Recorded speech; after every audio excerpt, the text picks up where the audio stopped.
Happy Sunday. So I wanted to bring you guys to my kitchen this Sunday to show you how I make my own laundry soap.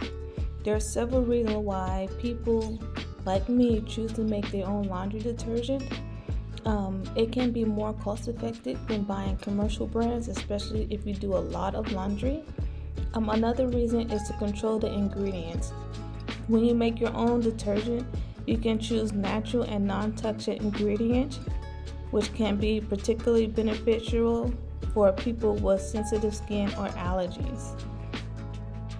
For soap, we have super washing soap, borax, pure baking soda, Bill Napsa laundry soap, OxyClean, and a scent booster.